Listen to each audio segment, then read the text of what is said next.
तो आज की इस चौथे क्लास में आप सभी का स्वागत है और आज फिर से ओरिएंटिंग योर सेल्फ का क्वेश्चन नंबर 10 देखेंगे, 11 देखेंगे, 12 देखेंगे। तो देखिए पहला क्वेश्चन आपके सामने है, use the connection you found to find the coordinates of B given that m -7 1 is the mid point of a 3-4 and b xy। तो फर्स्ट में हम लोग a से b तक एक लाइन ड्रॉ करते हैं। अब इस लाइन का मिड पॉइंट जो है ए और बी लाइन का मिड पॉइंट है एम।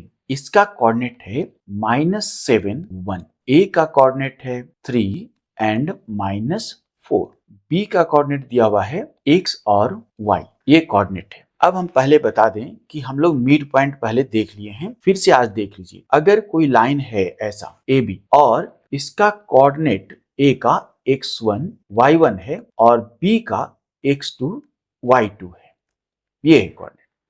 और एक पॉइंट P है जो मिड पॉइंट है, इसका कोऑर्डिनेट अगर x y है तो इसका फार्मूला यानी अगर x y का कोऑर्डिनेट निकालना है यानी मिड पॉइंट का कोऑर्डिनेट निकालना है तो x इज इक्वल टू हो जाता है x1 plus x2 by 2, right. और y इज इक्वल टू हो जाएगा y1 प्लस y2 बाई 2। ये है मिड पॉइंट का कोऑर्डिनेट का फार्मूला, यानी x और y का हम फार्मूला ऐसे निकालेंगे। अब यहाँ पर देखिए हम लोग जो देख रहे हैं यहाँ m का जो कोऑर्डिनेट है वो -7 है, जो x की जगह पर है, जो -7 है वो x की जगह पर है, y की जगह पे 1 है, ठीक है। तो इसी फार्मूला को हम लोग यूज करेंगे x और y और दोनों को हम लोग आउट करेंगे। देखिए फर्स्ट में हम आपको दिखाते हैं, -7 इज इक्वल टू यहां पर हो जाएगा 3 प्लस x, राइट, बाई 2। अच्छा 1 इज इक्वल टू हो जाएगा -4 प्लस y बाई 2। इस फार्मूला का यूज हम करेंगे और x और y का वैल्यू निकाल लेंगे। तो देखते हैं आगे, देखिए -7 इज इक्वल टू 3 फिर प्लस x बाई क्या 2, ठीक है। और हम लिख सकते हैं 2 -7 की तरफ आएगा तो -14 हो जाएगा is equal to 3 plus x, और x का वैल्यू निकालेंगे तो हो जाएगा -14 minus 3 is equal to -17।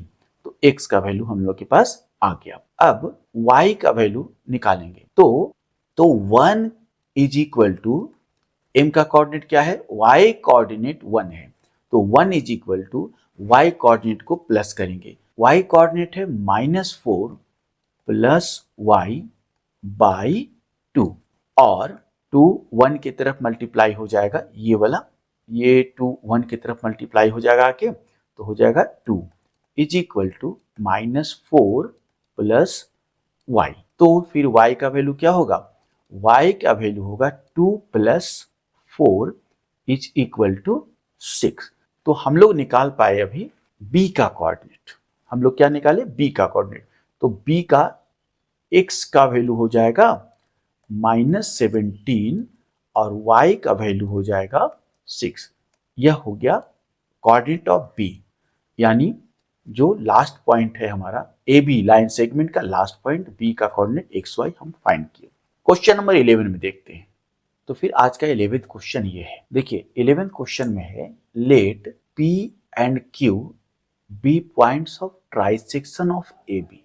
p और q जो है ए बी का ट्राइसेक्शन है। P क्लोजर है A का, Q क्लोजर है B का, ठीक है। P A की तरफ है और Q कहाँ है, B की तरफ है। Use your knowledge of how to find the coordinates of the mid points of the segment. इस सेगमेंट का मिड पॉइंट हम कैसे फाइंड करेंगे, एक तो ये है, और how would you find the coordinates of P and Q, दूसरा चीज है।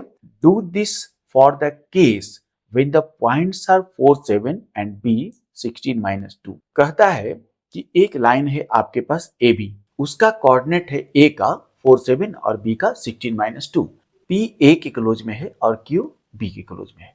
चलिए देखते हैं, हम पहले फिगर बना लेते हैं। तो इस फिगर को देखिए, ए और बी एक फिगर है, ए और बी एक फिगर हमारे पास है। इसका कोऑर्डिनेट क्या है, ए का कोऑर्डिनेट है 4 7, राइट, और बी का कोऑर्डिनेट है 16-2। ये दो कोऑर्डिनेट हम लिख दिए दो पॉइंट के लिए। P और Q दो पॉइंट है, जो एक P जो है वो A के करीब है और Q जो है वह हम लोग का B के करीब है, मतलब B की तरफ है। यह ट्राइसेक्ट कर रहा है। इसका मतलब समझिए, इसका मतलब यह है कि A से P तक का डिस्टेंस, P से Q तक का डिस्टेंस और Q से B तक का डिस्टेंस इक्वल इक्वल है। इसको कहते हैं ट्राइसेक्ट। हम पहले क्वेश्चन पर आते हैं इसका, how to find the coordinates of the mid point of segment, right. तो सेगमेंट क्या है, हमारा ए बी सेगमेंट है। तो ए बी जो पॉइंट है उसका मिड सेगमेंट हम लोग देखिए, ए का कोऑर्डिनेट है 4 7, बी का 16-2। तो इन लोग का पहले मिड पॉइंट हम निकालते हैं। ए बी लाइन सेगमेंट का मिड पॉइंट क्या है, सपोज करते हैं मिड पॉइंट एक और ले लेते हैं। मिड पॉइंट यहां पर है ए बी का। ए बी का मिड पॉइंट क्या है, इस पॉइंट को हम एम से रिप्रेजेंट करते हैं थोड़ी देर के लिए, ठीक है।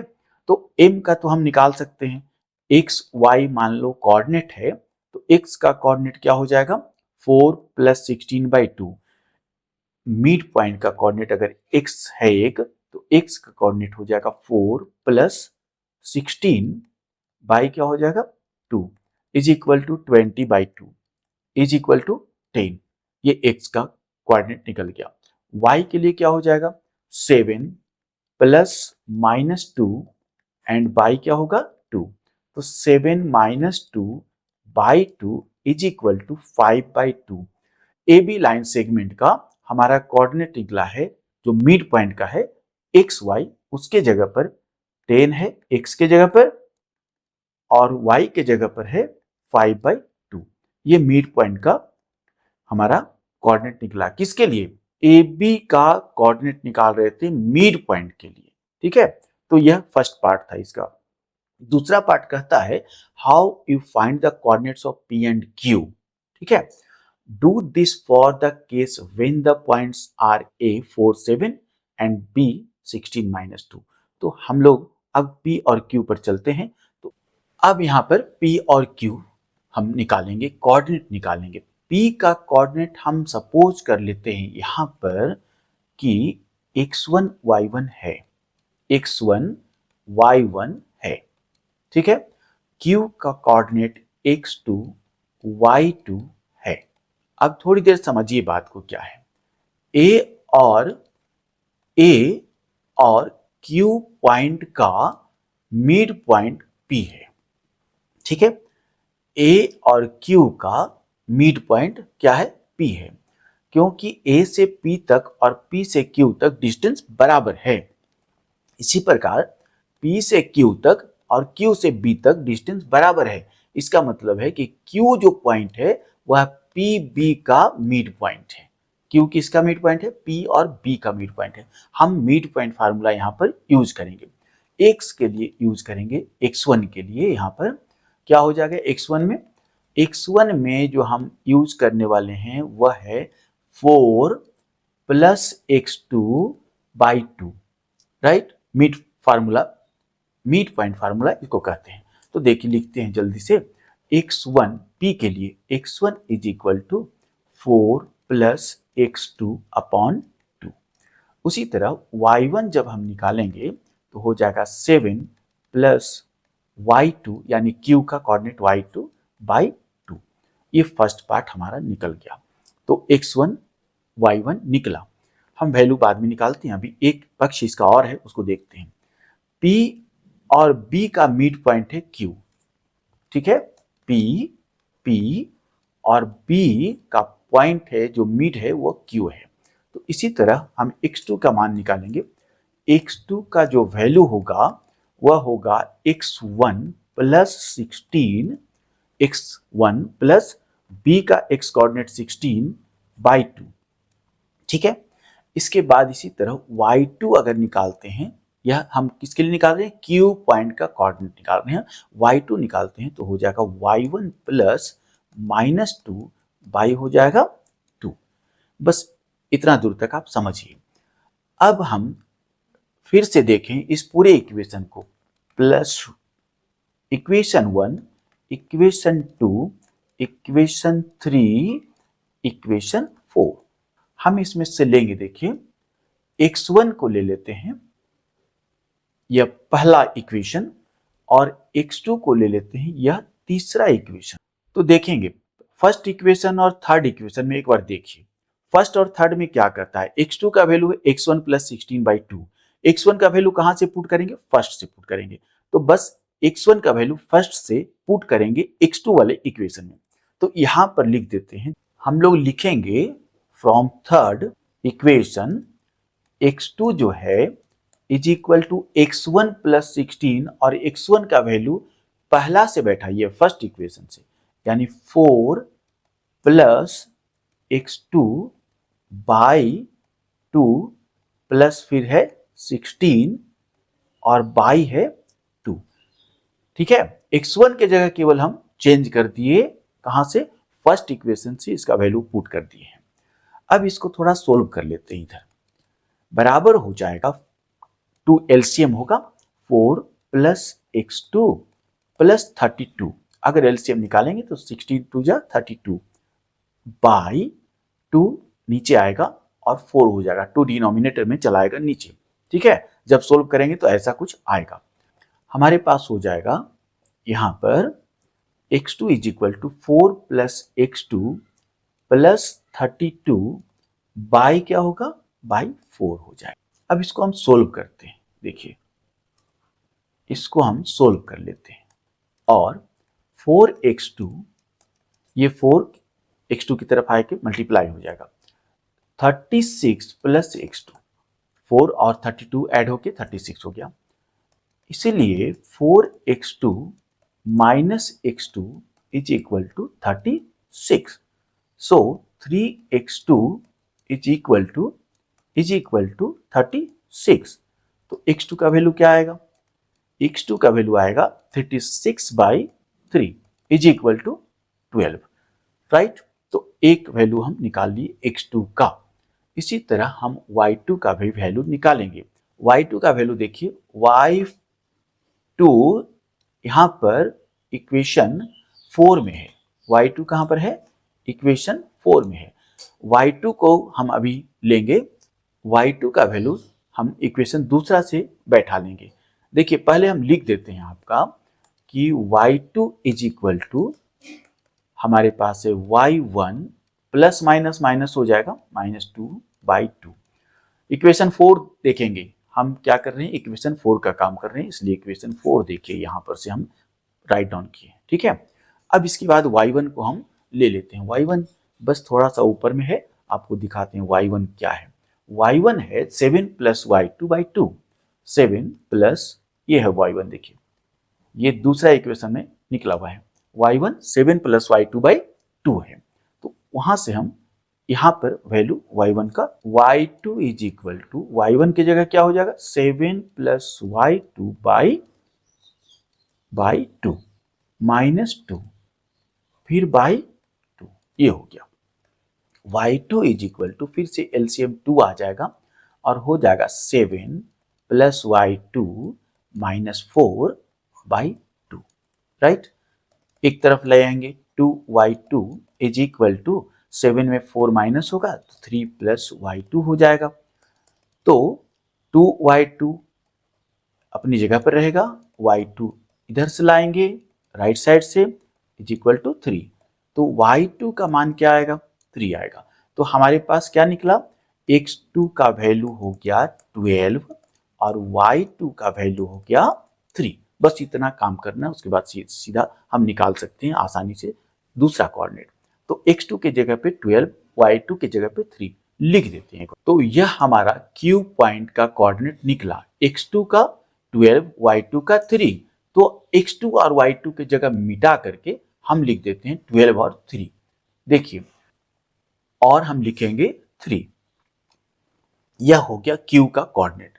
अब देखना यह है कि हम पहले बताए कि A से P तक और P से Q तक डिस्टेंस बराबर है, यानी A पॉइंट और Q पॉइंट से जो लाइन सेगमेंट बना है उसका मिड पॉइंट है P, राइट। तो P का कोऑर्डिनेट क्या होगा, फिर से x1 मान लेते हैं इसको, प्लस x2 4 को बाई 2, फिर 3y2 की जगह या y1 की जगह जो भी है y कोऑर्डिनेट को प्लस करेंगे बाई 2 करेंगे, यानी जो x1 निकलेगा वह 4 + 12/2 हो जाएगा और y1 निकलेगा जो 7 + 3/2 हो जाएगा। तो हम इसको निकाल सकते हैं आसानी से। तो फिर से हम फिगर एक बार ड्रॉ कर दिए। ए बी का जो हमारा ट्राइसेक्टर है वह P पॉइंट और Q पॉइंट है। Q पॉइंट का ऑलरेडी हम लोग 12/3 निकाल लिए हैं।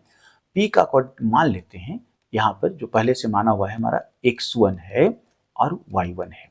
तो हम बहुत सिंपली वे में लिखेंगे x1 = लिख सकते हैं 4 + 12/2, इसका मतलब है 16/2।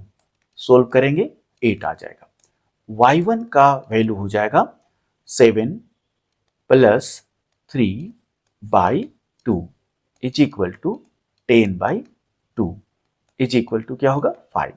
तो हमारा x1 आ गया हमारे पास 8 और y1 आ गया 5। तो इस प्रकार P का कोऑर्डिनेट हो गया 8 और 5 हम लोग निकाल लिए। तो यह 11th क्वेश्चन हम लोग का समाप्त हो गया। अब देखते हैं क्वेश्चन नंबर 12 जो सर्कल पर बेस्ड है। तो चलिए एक बार लास्ट क्वेश्चन नंबर 12 देख लेते हैं। Given the points A 1 - 8 -4 7 B का है एंड C का -7 -4 है। यह तीनों पॉइंट एक सर्कल पर होगा जिसका सेंटर होगा O और उसका कोऑर्डिनेट होगा 0 0। देखिए यहाँ पर K नाम का कोई सर्किल है, जिस सर्किल को हम अभी ड्रॉ करें उसके ऊपर जैसा कि आपको दिख रहा है A पॉइंट है, B पॉइंट है, C पॉइंट है। सभी के कोऑर्डिनेट दिए हुए हैं, ओरिजिन है इसका 0 0। ठीक है। अब यहाँ पर ये आपको समझना है कि जो भी कोऑर्डिनेट होगा उसका जो डिस्टेंस निकालेंगे लाइन सेगमेंट का उसके हिसाब से वह रेडियस के इक्वल होना चाहिए। ओरिजिन से सरकमफ्रेंस पर यदि कोई पॉइंट होता है तब उसका डिस्टेंस ऑलवेज कांस्टेंट होगा, यानी रेडियस के अगर इक्वल हो गया यानी तीनों डिस्टेंस OA, OB और OC यह अगर डिस्टेंस इक्वल आ गया इसका मतलब है कि वह पॉइंट्स ABC तीनों एक सर्कल के सरकमफ्रेंस पर लाई करेगा। हम लोग तीनों का डिस्टेंस निकालेंगे, बस सिंपल सा चीज है। अगर डिस्टेंस अलग अलग आया इसका मतलब है ABC पॉइंट उस सर्कल के सरकमफ्रेंस पर नहीं होगा। तो सिंपल हम लोग पहले निकाले हैं। तो फर्स्ट क्वेश्चन पहले देख लेते हैं, सेकंड क्वेश्चन बाद में देखते हैं जो अलग है थोड़ा सा। तो फर्स्ट पॉइंट हम देखते हैं इसका OA, यानी OA का जो डिस्टेंस है वह हम जब निकालेंगे तो हम लोग को फार्मूला पता है, डिस्टेंस फार्मूला x1 - x2 का whole square and plus y1 - y2 का होल स्क्वायर उसका स्क्वायर रूट। ठीक है। तो स्क्वायर रूट लिख दिए। x1 में देखिए a का हम लिख देते हैं 1, राइट। a का लिख देते हैं 1 माइनस ओरिजिन का 0 का होल स्क्वायर। कहां से लेना है OA, O का कोऑर्डिनेट देखना है और A का कोऑर्डिनेट देखना है, प्लस उसके बाद हो जाएगा -8 - 0 का होल स्क्वायर। हम 0 ना भी लिखेंगे तो काम चलेगा क्योंकि प्लस माइनस 0 कुछ डिफरेंस नहीं अलग आएगा। इसके बाद हम 0 को हटा के काम कर लेंगे। देखिए उसके बाद हम देखते हैं यहाँ पर हो जाएगा 1 स्क्वायर एंड प्लस यहाँ पर हो जाएगा 8 का स्क्वायर 64, राइट। तो दोनों मिल करके √65 आ जाएगा। ठीक है। ये हो गया OA। अब सेकेंड हम निकालेंगे OB। OB को निकालते हैं। OB का फिर से फार्मूला लगाएंगे x1 - x2 का whole square plus y1 - y2 का होल स्क्वायर का रूट अंडर। तो यहाँ पर हो जाएगा -4 - 0 तो केवल -4 का होल स्क्वायर लिख देते हैं, प्लस 7 - 0 तो 7 का होल स्क्वायर लिख देंगे। हम लोग के पास आएगा 16 प्लस 49 इज इक्वल टू फिर से √65। देखिए ये यूनिट में है, याद रखिएगा ये यूनिट से, √65 यूनिट्स डिस्टेंस को निकाल रहे हैं। OA OB निकाल लिए, OC को निकालते हैं लास्ट में। OC को देखते हैं कि उसका डिस्टेंस क्या है। अगर डिस्टेंस इक्वल है इसका मतलब ABC पॉइंट लाई करेगा सर्कल के ऊपर में। ठीक है, OC देखते हैं। OC का फिर से फार्मूला हो जाएगा अंडर रूट, ये देखिए 49 प्लस 16 माइनस 4 का square 16 is equal to √65 units. ये फिर से हो गया। तो OA का भी √65 आया है, OA का √65 आया, OB का √65 आया और OC का भी √65 आया। इसका मतलब है देखिए यहाँ पर फिर से देखिए OA √65, OB √65, OC भी √65, यानी ऑल डिस्टेंसेस आर इक्वल। तो हम लिख सकते हैं since OA is equal to OB is equal to OC, right.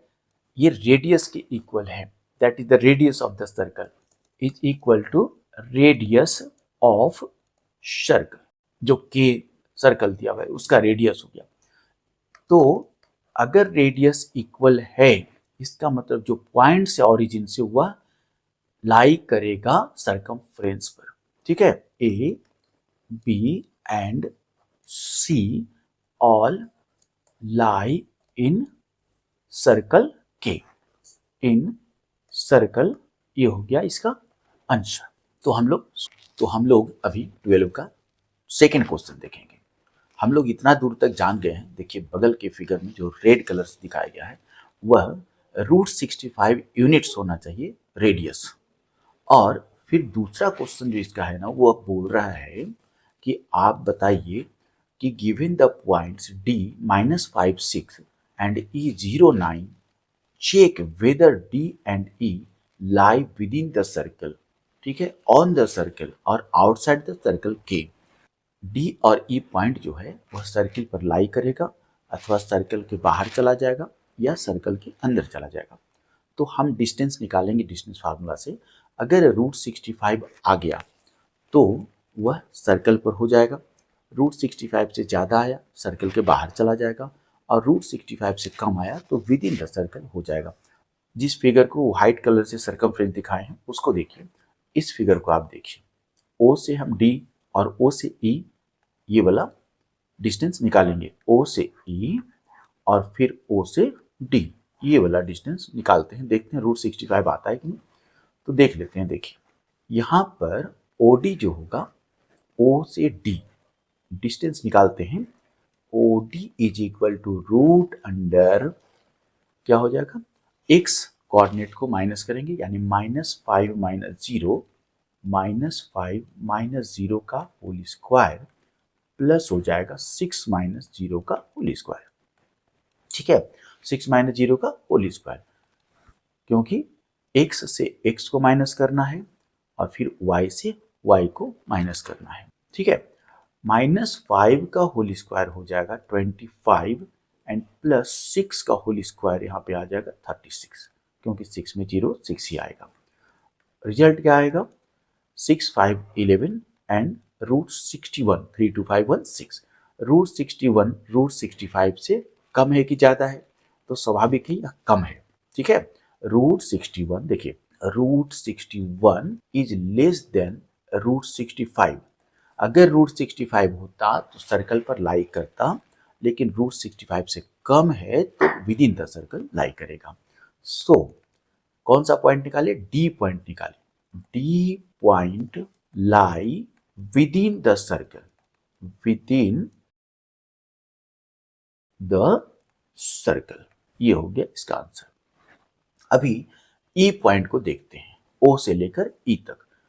Figure में देखिए, फिर OE निकालते हैं। OE इज इक्वल टू लिखेंगे 0 - 0 का होल स्क्वायर एंड प्लस 9 - 0 का whole square is equal to होगा 0 स्क्वायर 0 एंड 9 स्क्वायर क्या होगा 81। √81 को रहने देंगे, 9 इसका स्क्वायर रूट निकल जाएगा, लेकिन नहीं निकालेंगे, हम √65 से कंपेयर कर रहे हैं, इसलिए सीधा सीधा √65 से √81 लार्जर है। ठीक है, तो आउटसाइड द सर्किल चला जाएगा, यानी E पॉइंट का डिस्टेंस √65 पर नहीं होकर 81 पर है तो बाहर चला जाएगा, यानी विद इन द सर्कल नहीं होके आउट ऑफ द सर्कल हो जाएगा। सो रिजल्ट क्या आएगा, यहां पर लिखेंगे E point is out of the circle, out of the circle. कोई भी पॉइंट D और E में सर्कल के सरकमफ्रेंस पर लाई नहीं करेगा, E पॉइंट बाहर चला जाएगा और D पॉइंट अंदर चला जाएगा। तो यह 12 का सेकेंड पार्ट भी हम लोग कंप्लीट किए। नेक्स्ट वीडियो में हम देखेंगे 3 क्वेश्चंस, फिर से 13, 14 और 15। तब तक के लिए थैंक यू।